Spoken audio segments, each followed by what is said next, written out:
The Boys Next Door, one that I'd never heard of before.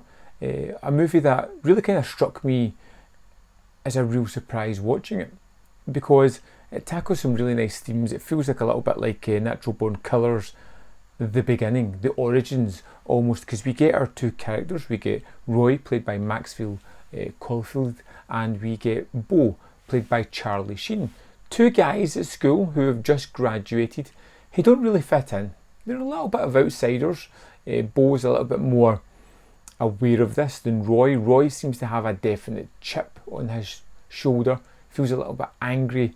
These are kids who are looking at the end of one part of their life and at the next part. You know, they're finished up school, the next week, the Monday, they're going to start working in a factory. Their whole lives are mapped out. They know exactly what they're going to be doing 10, 20 years down the line. And they decide, with a little bit of cash in their pockets, to, take a trip. Take a trip to LA for a couple of days, release some steam, and just go back to their life that's going to offer no surprises. Walk in there Monday. We're on the drill press the rest of our lives. Could be worse. Could have no jobs at all. Guess so. Either way, you're screwed. But it's a dark and sinister movie. It's a movie that slowly builds up the tension of these guys pushing boundaries. They start to reveal aspects of themselves that they've never mentioned before. At one point, Roy says that he feels angry all the time. He feels like he wants to cause destruction to people, to really unleash that inner demon that he has there. I was so pissed off, man. I wanted to kill that guy. That's how I feel all the time. And of course, Beau, who's not entirely enamoured by this thought, goes along with Roy because he's his friend, because they're together, they're on this trip, and start to do things that they would normally never do, attacking people, hurting people. Things escalate rather quickly, and we get the police on their case, led by Christopher McDonald, who's actually quite good in the movie as well, trying to track down this wayward two who are causing a large movement of destruction across LA.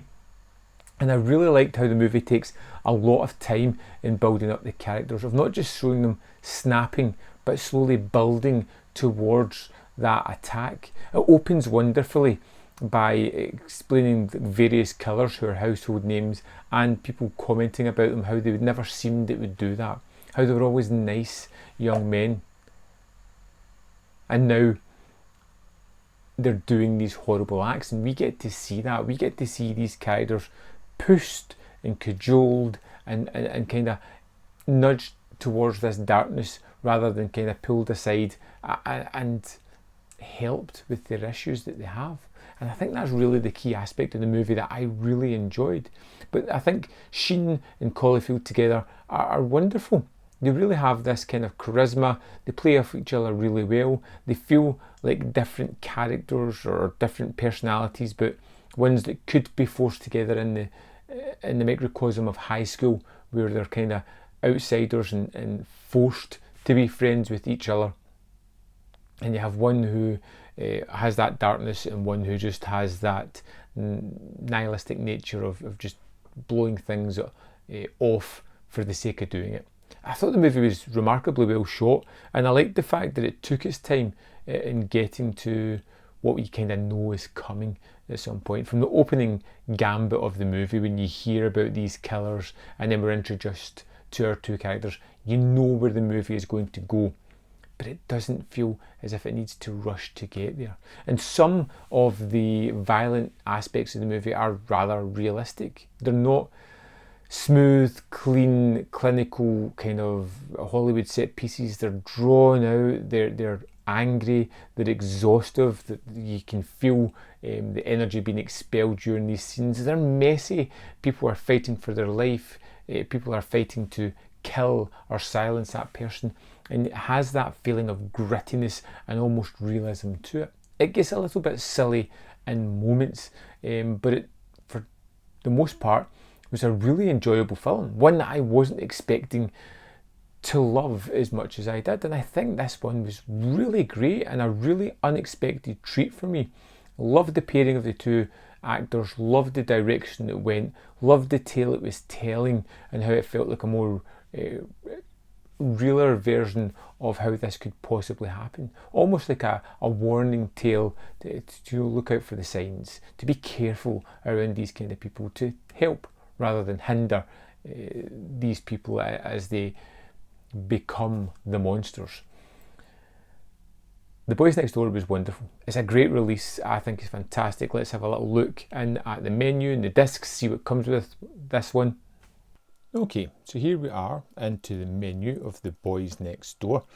We'll just go down to extras and have a look into this. You can see there's a lot on here. We've got a commentary with Penelope Spheeris and Maxwell Caulfield. We have Blind Rage, an interview with Stephen Thrower, which is roughly about 25 minutes. It's a fairly interesting talking head, but I did quite enjoy this one. Both Sides of the Law, interview with Maxwell Caulfield and Christopher McDonald, which is 20 minutes long, and I kind of like this one because I am one of those unapologetic fans of Grease 2, and seeing these two reunite in another movie was kind of fun, and hearing them talking about it, even just a little bit, was even more interesting. Next up, we've got Give Us Your Money, interviews with Texacala Jones and Tequila Mockingbird, which are two of the members of the Street band that are playing in this movie. It's a little 6-minute thing. It's fun, just a little extra. Next up, we have Caveman Day, Cinemaniacs interview with Penelope Spheeris and Maxwell Caulfield, which is 20 minutes in length, and it recounts some of the information elsewhere, but it's nice to see these two people talking. Next up, we have Tales from the End Zone, interview with Kenneth Cortland, who plays a small part in the movie. He is a friend of somebody that is murdered, and it's just talking a little bit about his career, about on set. It's just a fun little addition, and this one is roughly 12 minutes. Next up, we've got The Psychotronic Tourist, The Boys Next Door. This is a 13-minute, basically touring all the locations that were used within the movie.